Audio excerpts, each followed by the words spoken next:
réo nề anh ya tu này ya hay gần tu này vật vật thế mèo thế cái nằm mua tu này ya cùng sống mất chúng là cùng sống lục thế cùng sống sạch thế tên cùng sống với gặp cái bộ càng ngọt tu yang tuan mình chỉ không thằng càng ngọt ông ấy một số yang hàng ngày tôi lấy tay là cắn đùn vốn thì hàng con này con tay là hùn vốn thì mong phải lấy con tay là cả chỗ thì ý tủ thì này lâu thì cả các mình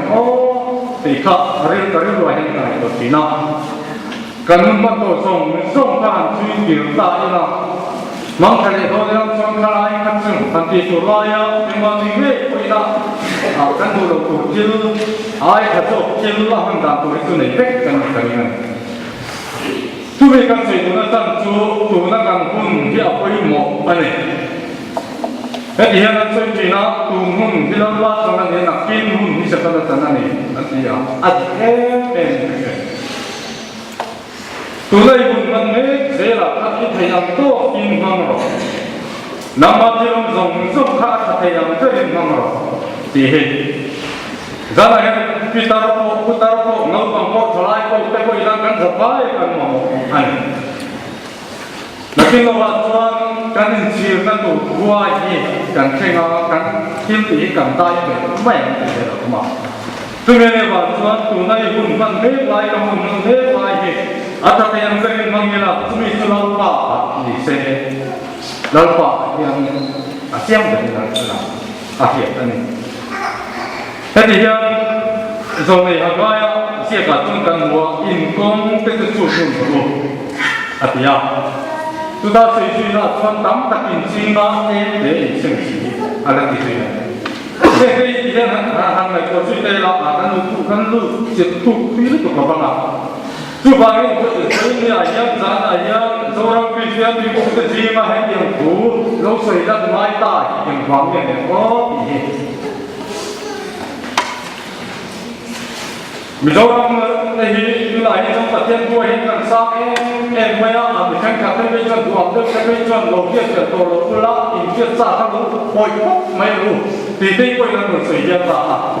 เรื่องพวกกันได้กันเองก็คุยเราต้องสั่งเลยเองคุยง่ายแล้วจุดสุดท้ายเสียมันไม่พูดกันกันกันเฮ้ยเราเนี่ยนี่ช่วยสิ่งเราช่วยประเทศกันในตัวที่เด็กอันนั้นเราช่วยคุยอ่ะถ้าเราทำเองก็รู้อยู่เสียนั่นต้องสั่งได้เสียละ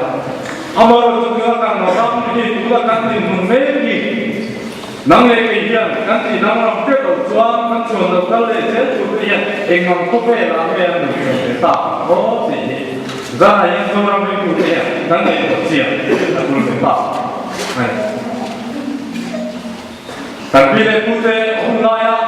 วัยที่ทำเลยตัดสินใจเรื่องอะไรที่จะทำนุ่งเสื้อตะกร้าตุ่มน้ำอัดลายตามีทั้งโชคตัวนี้สักอย่างนึงทราบสุนัขจะเป็นแบบตัดสินขัดใจขัดจับอ่ะมันก็มาเป็นมากันโซ่ละคือเรื่องความแม่ติดกันตัดเทียนบ้านมาที่ไม่ดีนะมาที่มันส่วนอาการต้องการตรงไหนอ่ะเฮ้ยนี่เราไม่ได้ก็ทำการไปจับเอาการทำการเจียตัวทุกคนเอาไปยังหมู่ผ้าเกี่ยวผ้าใส่ตัวตั้งตัดเทียนกันหมดเลยเห็นตรงนี้ต้องมีอันความแม่ทั้งที่ต้องคุยกันนะปัจจัยหนึ่งว่าไงก็ต้องตรวจที่ต้องปัจจัยว่าส่วนกันโดนน้ำอารมณ์มันอามาเราเห็นยืนไปคอยไว้เราจะคอยยังกันหัวไอ้ที่ช่วยฟ้าเต้ไอ้ตาสระตาเป็นเงาคอยข้างไป